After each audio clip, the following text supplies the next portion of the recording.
Hello everyone, 12th class के अंदर move होने जा रहे हैं स्टूडेंट। 11th स्टैंडर्ड को पूरा पढ़ चुके हैं। बायोलॉजी के अंदर आपने सारे चैप्टर्स मतलब एनसीईआरटी टेक्स्ट बुक के 22 चैप्टर्स आप लोगों ने पढ़ लिए हैं और स्टूडेंट्स जो हैं अब उन एग्जाम को देने जा रहे हैं 11th स्टैंडर्ड के। कई स्कूल्स के अंदर तो हो भी गए हैं और किन्हीं स्कूल्स के अंदर हो सकता है कि अभी होना बाकी है।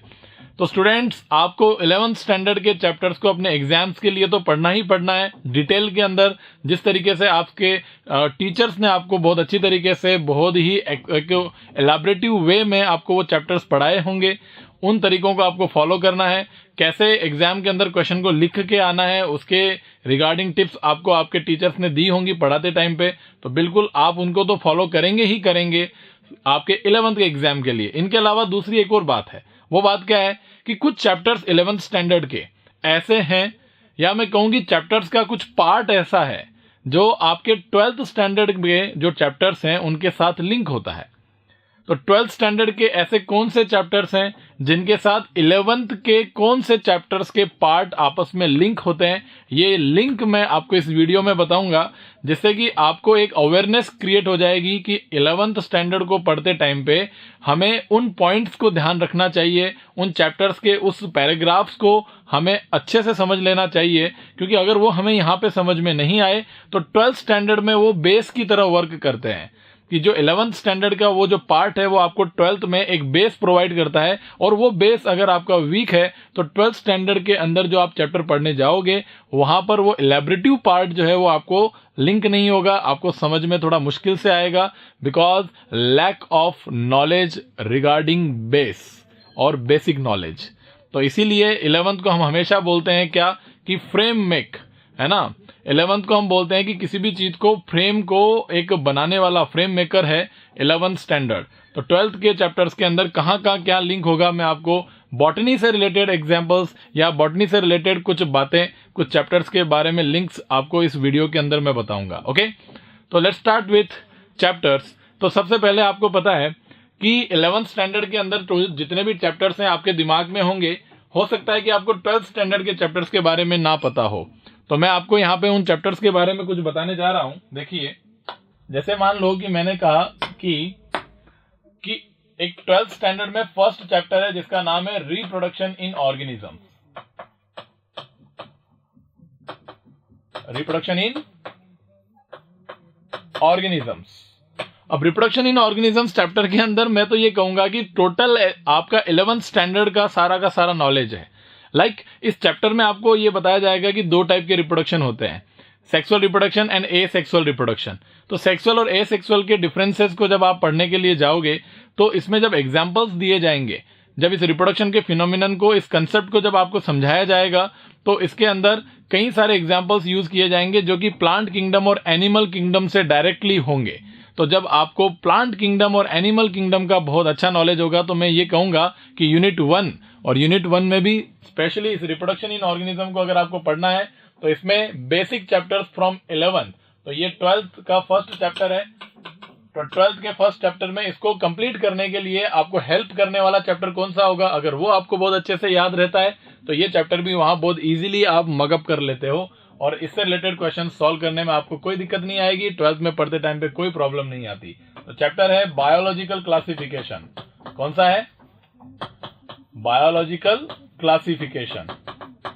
मीन्स बायोलॉजिकल क्लासिफिकेशन के अंदर जो फंजाई से रिलेटेड नॉलेज है, बैक्टीरिया से रिलेटेड नॉलेज है, उनमें किस तरीके से डिवीजन होता है, मोनेरा किंगडम के अंदर सेल डिवीजन किस तरीके से है, तो ये जितना भी बायोलॉजिकल क्लासिफिकेशन से रिलेटेड नॉलेज अगर आपके दिमाग में होगा तो इस चैप्टर के अंदर जो भी लिखा गया है 12th स्टैंडर्ड की बुक में वो आपको ऑटोमेटिक समझ में आने लगेगा। बायोलॉजिकल क्लासिफिकेशन के बाद प्लांट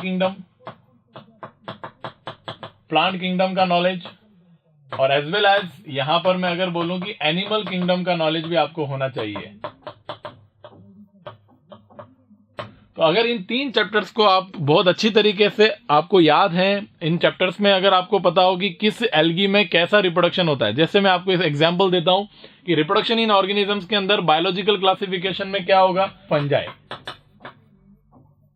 फंजाई के अंदर फंजाई में किस तरीके का रिप्रोडक्शन होता है, उसके रिप्रोडक्शन के जो तरीके थे, वो मैकेनिज्म जो था, वो आपको यहाँ पे आपके दिमाग में होना चाहिए, जिससे कि जो यहाँ पढ़ते टाइम पे इसको एक्सप्लेन किया जाएगा तो आपको ऑटोमेटिक समझ में आ जाएगा कि यस हाँ सर हमने 11th में पढ़ा था, है ना। और प्लांट किंगडम का चैप्टर का है तो इसके अंदर आपको पता है algae, bryophyte, pteridophyte, gymnosperms and angiosperms, इन सभी का बेसिक नॉलेज जो आपके प्लांट किंगडम चैप्टर के अंदर दिया गया है रिगार्डिंग रिप्रोडक्शन, तो आपने पढ़ा होगा जरूर।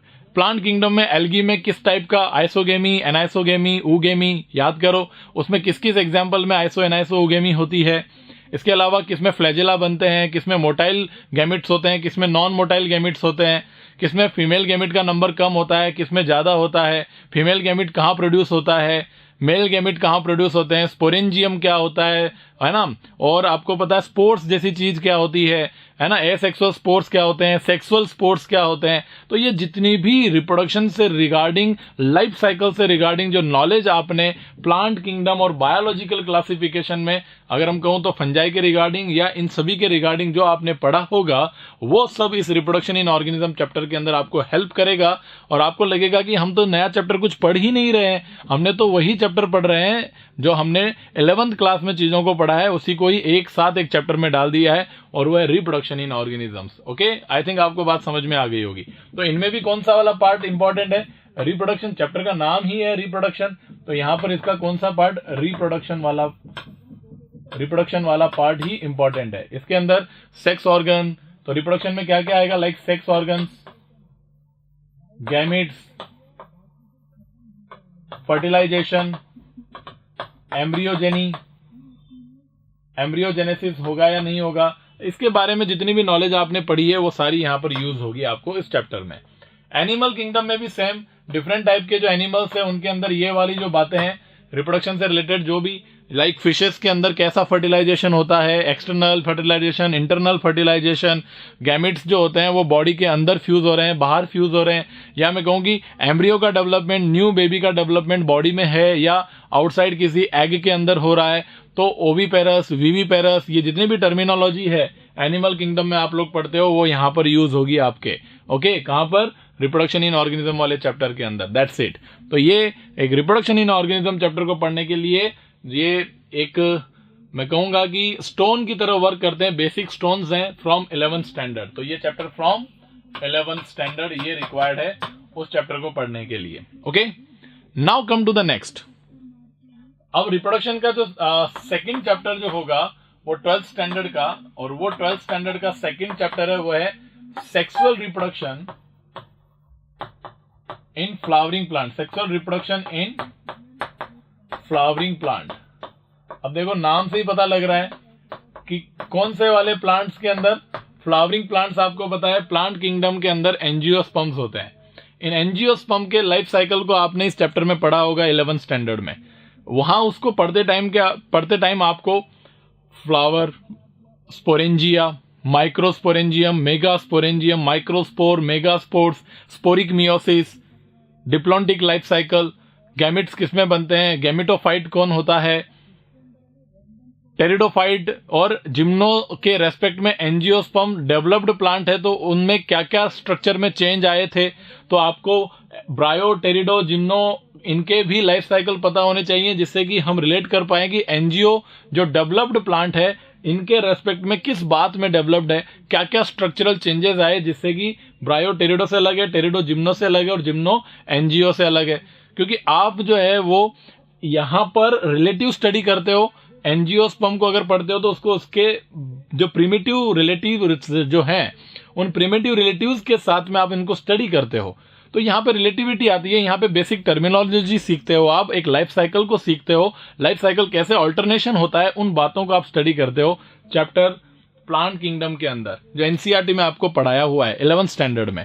क्यों पढ़ाया वो, उस नॉलेज को यूज किया जाएगा और उसको नॉलेज को यूज करके 12th स्टैंडर्ड में जहां पर आपके बोर्ड्स होंगे और बोर्ड्स में आपको एग्जाम क्रैक करना है, वहां लिख करके आना है, और जितना ज्यादा आपका नॉलेज अच्छा होगा उतना ही अच्छा आप वहां पर लिख सकोगे, और जब आप लिख सकोगे तो आपके मार्क्स भी इंक्रीज होंगे और आपका बोर्ड एग्जाम बहुत अच्छा होगा। और दूसरी बात, नीट के अंदर भी क्वेश्चंस एनसीईआरटी ओरिएंटेड आते हैं, तो आपको एनसीईआरटी जब आपके टिप्स पे हो जाएगी तो नीट के अंदर भी सिलेक्शन बहुत जोरों शोरों से होगा। इन चैप्टर्स का जो प्रिपरेशन है आप 11th और 12th स्टैंडर्ड में रहते हुए ही नीट के लिए कर सकते हो, तो डबल धमाका हो गया या नहीं हो गया। 12th में एक तो बहुत अच्छे मार्क्स भी मिल गए और नीट में सिलेक्शंस करवाने के लिए जो हमें नॉलेज रिक्वायर्ड है वो भी मिल रहा है। तो ये एक स्ट्रैटेजी है, एक प्लान है जिसको हम आप तक ला रहे हैं और आपको बता रहे हैं कि ये इस तरीके से आपको बहुत हेल्प कर सकता है। इसीलिए कहते हैं नीट में उन्हीं का सिलेक्शन होता है जो स्मार्ट स्टडी करते हैं, बुल स्टडी नहीं करते हैं कि 11th में भी पढ़ लिया, वापस जब रिक्वायरमेंट आई तो वापस 11th की बुक उठा रहे हो। हमने तो पढ़ाई नहीं, 12th पढ़ते टाइम पे हमें 11th के चैप्टर्स का लिंक मिल रहा है और हमने 11th वालों को अच्छे से नहीं पढ़ा, तो हम 12th में भी अब डबल मेहनत हो रही है। इससे अच्छा है कि आपको पहले से ही पता हो कि ये जो हम पढ़ने जा रहे हैं ये 12th में इस जगह लिंक होगा, तो उसको पहले से ही प्रिपेयर कर लो, है ना। तो इस तरीके से इसको स्मार्ट स्टडी बोलते हैं। तो इसके एग्जाम्पल एक तो मैंने दे ही दिया, दूसरा है sexual reproduction in flowering plant. तो देखो पहले सेक्सुअल रिप्रोडक्शन क्या होता है वो आपको यहां से पता लग जाएगा। और कौन से वाले प्लांट में? फ्लावरिंग प्लांट्स में। और फ्लावरिंग प्लांट्स मतलब एंजियोस्पर्म्स, और एंजियोस्पर्म्स के रिगार्डिंग जो बेसिक नॉलेज है, एंजियोस्पर्म्स के रिगार्डिंग जो बेसिक नॉलेज है वो आपको चैप्टर 11th में प्लांट किंगडम में एंजियोस्पर्म्स के अंदर मिल जाती है, जहां पर आप एक रेफरेंसिव स्टडी करते हो बाकी ग्रुप्स के साथ में। तो यहां basic terminology like sporangium, microsporangium, anther, इन सभी के बारे में नॉलेज यहां जब हो जाता है तो जब इसको डिटेल में पढ़ते हो, उन सभी स्ट्रक्चर के अंदर घुस जाते हो माइक्रोस्कोप लेकर के। तो एंथर के अंदर, जैसे मैं एक एग्जांपल दूं, फ्लावर में स्टेमेन, स्टेमेन में एंथर, एंथर में माइक्रोस्पोरेंजियम, माइक्रोस्पोरेंजियम में भी उसकी वॉल के अंदर घुस जाओगे आप, इतना डेप्थ में चले जाओगे। पॉलन ग्रेन के स्ट्रक्चर को पढ़ोगे, वहां पिस्टिल के अंदर ओवरी में ओव्यूल, ओव्यूल में एम्ब्रियोसैक, एम्ब्रियोसैक में भी डिफरेंट स्ट्रक्चर्स के अंदर घुसोगे आप, क्योंकि जब रिप्रोडक्शन की बात आएगी तो आप एक एक स्ट्रक्चर को निकालोगे, लेयरिंग को अलग करोगे और डेप्थ में जाकर के पढ़ोगे। 12th स्टैंडर्ड में सॉरी 12th स्टैंडर्ड के अंदर इन सभी बातों को, इन सभी चीजों को यहां पर बहुत अच्छे से बताया गया है। तो स्टूडेंट्स आपको बिल्कुल मिस नहीं करना है। और मैं आपको बता देता हूं 11th के स्टैंडर्ड के चैप्टर्स जो हैं वो आपको यहां पर इस तरीके से हेल्प कर देंगे। तो इस चैप्टर में कौन सा? इस चैप्टर में प्लांट किंगडम जो है उस चैप्टर का रोल यहां पर आपको बिल्कुल इजीली देखने को मिल रहा है। तो सर इस चैप्टर को पढ़ने के लिए कौन सा चैप्टर चाहिए? सेक्सुअल रिप्रोडक्शन फ्लावरिंग प्लांट पढ़ने के लिए आपको प्लांट किंगडम का नॉलेज चाहिए, तब जाकर के ये चैप्टर। और ये चैप्टर नीट में आपको एक जैकपॉट चैप्टर है, 2 से लेकर के 4 क्वेश्चंस इस चैप्टर से डायरेक्ट आते हैं।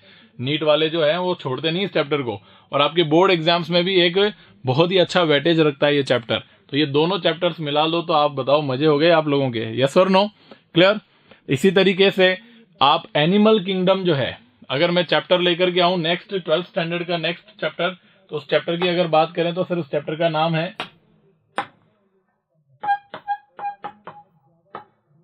थर्ड चैप्टर, और वो जूलॉजी का है। और जूलॉजी में कौन है भाई?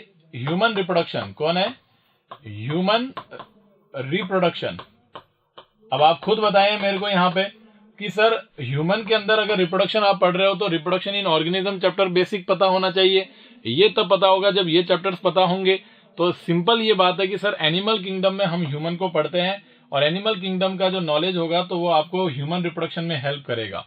तो ह्यूमन रिप्रोडक्शन चैप्टर में और sexual reproduction in flowering plant chapters के अंदर ये 2 चैप्टर्स आपस में लिंक्ड हैं। तो ये इन तरीकों से इसको पता होगा तो ये चैप्टर्स इजीली पढ़े जाएंगे, और इनको पढ़ने के लिए इनका नॉलेज होना चाहिए। तो आपस में लिंक हो गया या नहीं हो गया? यस और नो? इसके अलावा इन दोनों चैप्टर्स को पढ़ने के लिए ह्यूमन रिप्रोडक्शन और रिप्रोडक्शन इन फ्लावरिंग प्लांट, तो इसमें कंसेप्ट होता है मियोसिस। क्या होता है? मियोसिस होता है। इवन आप लोगों को भी पता होगा कि ये चैप्टर्स पढ़ने के लिए लाइक बायोलॉजिकल क्लासिफिकेशन और प्लांट किंगडम, और बेसिकली मैं कहूंगा कि सर प्लांट किंगडम, तो देखो एक लिंक बन रहा है यहाँ पे, क्या कि इस प्लांट किंगडम चैप्टर्स को पढ़ने के लिए आपको रिक्वायर्ड है cell, the unit of life. Even मैं तो ये कहूंगा कि नॉट ओनली प्लांट किंगडम, अगर मैं आपको पूरा कंप्लीटली अगर इसको बताऊं तो ये जो चैप्टर्स आपको दिख रहे हैं ये वाले बायोलॉजिकल क्लासिफिकेशन, एनिमल किंगडम और प्लांट किंगडम, इन तीनों चैप्टर्स को पढ़ने के लिए जो रिक्वायर्ड चैप्टर्स हैं वो हैं 2 चैप्टर्स, और वो है cell, the unit of life, unit of life. And दूसरा जो इंपॉर्टेंट है वो है cell cycle and cell division. तो ये चैप्टर्स जैकपॉट चैप्टर हो गए आपके, सेल साइकिल सेल डिवीजन। तो सुनना थोड़ा सा ध्यान से, cell the unit of life और cell cycle cell division, specially cell cycle cell division अगर है, मियोसिस अगर आपको बहुत अच्छे से आता है तो आप यहाँ पर बायोलॉजिकल क्लासिफिकेशन और मोस्ट इंपॉर्टेंटली प्लांट किंगडम में होने वाले मियोसिस को स्टडी कर सकते हो, जो यहाँ कंसेप्ट क्लियर करता है आपका। और जब आपका ये चैप्टर्स क्लियर हैं तो यहाँ पर क्लियरेंस आएगा, और यहाँ अगर क्लियरेंस है तो ये बेसिक की तरह यूज होते हैं यहाँ पर, और ये होता है यहाँ पर। तो आप बताइए आपस में लिंक बन गया नहीं बन गया? ये लिंक है यहाँ पे और ये लिंक्ड है यहाँ पे, तो ऑटोमेटिकली आपका इनडायरेक्टली ये cell cycle cell division cell the unit of life इन चैप्टर्स के लिंकेज बने या नहीं बने। तो मैं कह सकता हूं कि ये दोनों चैप्टर्स जो हैं वो यहाँ पर लिंक हो गए आके डायरेक्टली इन दोनों चैप्टर से। ह्यूमन रिप्रोडक्शन और sexual reproduction flowering plant gametogenesis के टाइम पे होने वाला जो मियोसिस है उसमें हेल्प करता है आपका cell cycle cell division. Yes और नो? उसके बाद आपको एक चैप्टर मिलेगा principles of inheritance and variation. तो principles of inheritance and variation 12th standard का एक चैप्टर है जिसको आप जेनेटिक्स बोलते हो, और उस जेनेटिक्स के अंदर भी आपको एक चैप्टर हेल्प करता है और उसका नाम है cell the unit of life and cell cycle cell division. तो ये चैप्टर ये एक और लिंक करता है 12th स्टैंडर्ड के साथ जाकर के, तो ये 12th स्टैंडर्ड के अंदर लिंक करेगा और उस चैप्टर का नाम है principles of inheritance and variations. तो principles of inheritance and variation एक चैप्टर मिलेगा आपको जहां पर आपको बेसिक नॉलेज रिक्वायर्ड है, सेल की knowledge, basic knowledge of cell, plant cell और एनिमल सेल, और दूसरा जो है वो सेल साइकिल सेल डिवीजन में भी मियोसिस कि मियोसिस का जो क्रोमोसोमल बिहेवियर है वो सारा लेप्टोटीन जाइगोटीन पेकाटीन क्रॉसिंग ओवर, ये क्रॉसिंग ओवर ये सारा नॉलेज आपको चाहिए कहाँ पे? जेनेटिक्स को पढ़ते टाइम पे। और cell the unit of life के अंदर क्रोमोसोम का स्ट्रक्चर, न्यूक्लियस के अंदर जेनेटिक मटेरियल डीएनए जो है वो क्रोमोसोम में कैसे अरेंज होगा उसका स्ट्रक्चर, मतलब सेलुलर लेवल पर नॉलेज आपको पता होनी चाहिए, और सेल के डिवीजन पता होने चाहिए। ये अगर आपको पता है, बेसिकली क्रोमोसोम और क्रोमोसोम के बिहेवियर ड्यूरिंग सेल डिवीजन अगर आपको पता है, तो फिर डीएनए के अंदर होती है इंफॉर्मेशन, वो इंफॉर्मेशन कैसे मैनिपुलेट होती है, उसके क्या प्रिंसिपल्स होते हैं, उनको समझने में ये बेसिक की तरह यूज होते हैं। तो एटलीस्ट मैं ये कहूंगा कि ये चैप्टर बहुत ज्यादा कंसेप्चुअल है, बहुत ज्यादा वेटेज वाला है, और इसको समझने के लिए 11th स्टैंडर्ड के ये चैप्टर्स बहुत ही ज्यादा इंपॉर्टेंट है समझना। तो इनको पढ़िएगा और इनको याद करो, और उनके होने वाले लिंक्स मैंने आपको यहां बताए।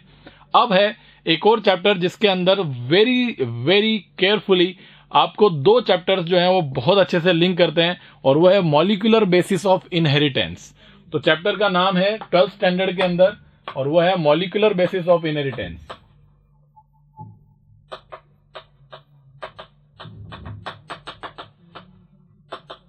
तो मॉलिक्यूलर बेसिस ऑफ इनहेरिटेंस जो चैप्टर है उसमें first of all principles of inheritance and variation, ये चैप्टर तो बेस की तरह वर्क करेगा ही करेगा, जो 12th में पढ़ा और 12th में ही नेक्स्ट चैप्टर में काम में आ रहा है। लाइक जैसे इन चैप्टर्स में ये 11th के चैप्टर्स 11th में ही लिंक कर रहे हैं, वैसे ही 12th का ये चैप्टर और ये चैप्टर, ये दोनों चैप्टर लिंक करेंगे मॉलिक्यूलर बेसिस ऑफ इनहेरिटेंस में। तो सर 11th के कौन से चैप्टर इस चैप्टर के लिए बेस की तरह वर्क होगा? तो ये है अगेन वही चैप्टर दोनों के दोनों। तो मॉलिक्यूलर बेसिस ऑफ इनहेरिटेंस के लिए भी दोनों ही चैप्टर हैं, cell the unit of life और दूसरा सेल साइकिल आपका बायोमॉलिक्यूल, ज्यादा इंपॉर्टेंट है इसके लिए बायोमॉलिक्यूल्स, क्योंकि इस चैप्टर में आपको बताया जाएगा डीएनए का स्ट्रक्चर, आरएनए का स्ट्रक्चर, डीएनए का रेप्लिकेशन, एंजाइम्स, ये सारी बातें यहां पर यूज होगी मॉलिक्यूलर लेवल पे। और बायोमॉलिक्यूल्स में आप डीएनए, आरएनए, प्रोटीन, फैट, सभी बातों को पढ़ते हो। और मैं आपको बताऊं पूरी बायोलॉजी का सबसे बेसिक चैप्टर कौन सा है पता है आपको? पूरी बायोलॉजी का वो है बायोमॉलिक्यूल्स। बायोमॉलिक्यूल्स एक ऐसा चैप्टर है, आप खुद सोचो कि आपकी सेल के अंदर जो चीजें भरी हुई है वो बायोमॉलिक्यूल्स ही तो हैं। तो वो अगर आपको पता होंगे तो उससे रिलेटेड सारी नॉलेज आपको हो जाएगी। तो इंपॉर्टेंट बायोमॉलिक्यूल है और साथ ही साथ सेल का नॉलेज है, सेल प्लस सेल के अंदर present biomolecules molecular basis of inheritance को पढ़ने में बहुत हेल्पफुल हैं। तो इस तरीके से ये चैप्टर्स आपको लिंक जहां जहां पे करते हैं 11th के, वो मैंने आपको यहाँ पे बताए। ये बॉटनी के अंदर जो लिंक हो रहा है वो मैंने बताया। जूलॉजी के लिए एक अलग लेक्चर के अंदर आपको बता देंगे कि जूलॉजी में कौन से चैप्टर कहां पर लिंक होते हैं। ओके, इसके अलावा 2 चैप्टर्स हैं, स्ट्रैटेजीज और दूसरा है माइक्रोब्स इन ह्यूमन वेलफेयर। तो जो माइक्रोब्स इन ह्यूमन वेलफेयर है उसमें माइक्रोब्स मतलब मोनेरा किंगडम के जो ऑर्गेनिजम्स हैं उसके बारे में। तो फंजाई, तो मोनेरा किंगडम में बैक्टीरिया और बैक्टीरिया के अलावा फंजाई, ये जो फंजाई और बैक्टीरिया का जो नॉलेज है ये आपको microbes in human welfare chapter में यूज होगा। तो ये यहाँ पर ये बायोलॉजिकल क्लासिफिकेशन के अंदर बैक्टीरिया और फंजाई आपको दोनों ये चैप्टर जो है वो कहाँ लिंक होता हुआ मिलेगा, microbes in human welfare. Microbes in human welfare के अंदर आपको बहुत ज्यादा इंपॉर्टेंस शो करेगा ये चैप्टर। तो आपको पता लगेगा कि ये पढ़ लिया तो हमें माइक्रोब्स पढ़ने के अंदर ज्यादा दिक्कत नहीं आएगी, याद करने में दिक्कत नहीं आएगी। तो कई सारे चैप्टर्स आप सोच रहे होंगे कि सर 12th के बहुत सारे चैप्टर्स में 11th के चैप्टर्स का लिंक मिल रहा है डायरेक्टली, इतना इंपॉर्टेंट था क्या 11th? तो इसीलिए हम कहते हैं बायोलॉजी वाले 11th is the base of biology, है ना। 11th के चैप्टर्स पूरे बायोलॉजी का बेस होता है, करेक्ट।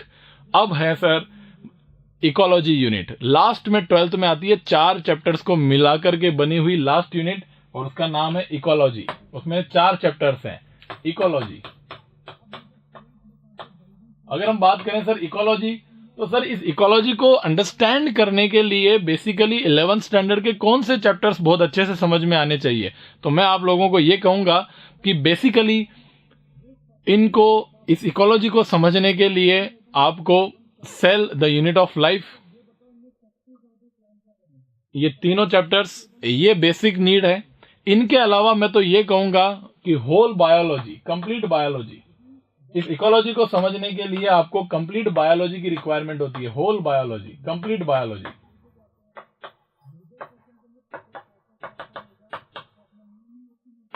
अगर आपको 11th स्टैंडर्ड और 12th स्टैंडर्ड की सारी बायोलॉजी अगर आपको आती है तो आप इस इकोलॉजी को समझ पाओगे, अदरवाइज इसके फैक्ट्स को आप बिल्कुल नहीं समझ पाओगे।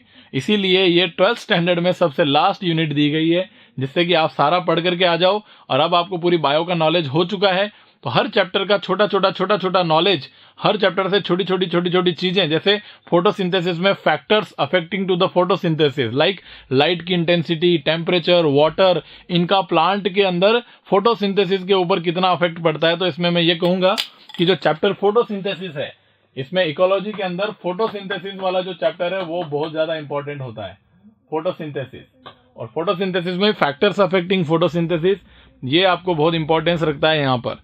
तो ऐसे पूरी बायो का नॉलेज ही छोटा हर चैप्टर से इंपॉर्टेंस रखता है इकोलॉजी पढ़ने के लिए।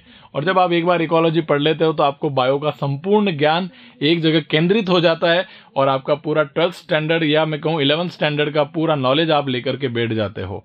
और ऐसे करके आपकी पूरी बायोलॉजी आपके चुटकियों में हो जाती है और 12th स्टैंडर्ड खत्म करते करते आप 11th और 12th दोनों के शहंशाह बन जाते हो और नीट का एग्जाम और आपका बोर्ड का एग्जाम देने जाते हो तो बोर्ड में भी फोड़ के आते हो और नीट को भी फोड़ के आते हो, क्योंकि आपका सारा बायोलॉजी आपने बहुत अच्छे से प्रिपेयर कर लिया इस वजह से। तो ये है टेक्निकल थिंग जो स्टूडेंट को बहुत रेयर पता होती है और हमने इस वीडियो के माध्यम से आपको ये चीज बताने की कोशिश करी है। अगर आपको ये चीज समझ में आई तो हमारे इस वीडियो को लाइक करो। और अगर आपको ये जानना है कि सर हमें वो चैप्टर्स के छोटे छोटे पॉइंट्स बता दो जिनसे वो 12th स्टैंडर्ड के अंदर लिंक होते हैं डायरेक्टली, उनको थोड़ा एक्सप्लेन कर दो नेक्स्ट वीडियोस के अंदर, तो आप हमें कमेंट बॉक्स में लिख करके बताइए कि सर हम ऐसा चाहते हैं या नहीं चाहते हैं, यस और नो के बारे में। और आपकी तरफ से कोई सजेशंस हो तो भी हमें कमेंट बॉक्स में बताइएगा। इस वीडियो को लाइक करिए अगर आपको ये पसंद आया तो, और ऐसे ही वीडियोस अगर आपको और चाहिए तो हमारे चैनल को सब्सक्राइब करना बिल्कुल ना भूलें। तो बाय बाय दोस्तों, तैयारी को जोरों शोरों से रखो। Thank you so much.